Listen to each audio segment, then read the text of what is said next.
Since this is very hot news, it's about like a month old at this point. In April, you formed, along with I think over a hundred other Harvard faculty, and I don't know how many it is now, the Council on Academic Freedom, which you co-lead. Just what is it, and what is the purpose or goal of the council? How's it going to work? It's quite new. It has several goals. One of them is to try to educate the greater Harvard community about the what academic freedom and freedom of speech consists of, and what are the arguments for it. A second is to provide support, both institutional and emotional, for people who are targets of repression and smear campaigns and libel, because it can be devastating. A third is to try to get our own administrators to apply policies that are already on the books for the protection of academic freedom, that someone cannot be punished or fired or silenced for a reasoned opinion, and also to apply pressure when a dean, an administrator, is being pressured by an activist group, a social media mob, to repress speech or freedom or punish an individual, to push back from the other side.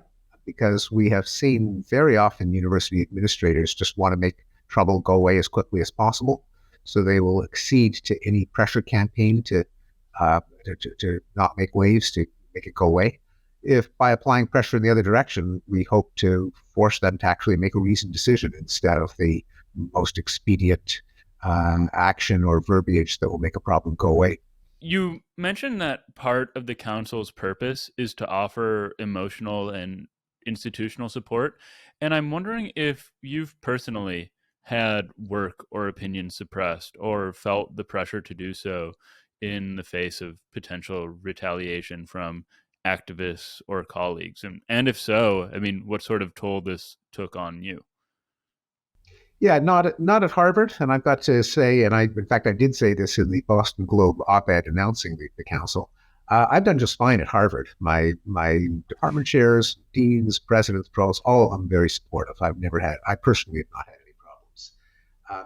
I have had some nuisances outside of Harvard. I was the target of a petition that my name be removed from a list of experts from the Linguistic Society of America, and that I be stripped of my distinguished fellow status. It didn't go anywhere. The LSA did not accede to those demands, but based on some opinions that I expressed in a set of tweets, the that was, even if it had gone through, which it hadn't, it would be a pretty minor nuisance.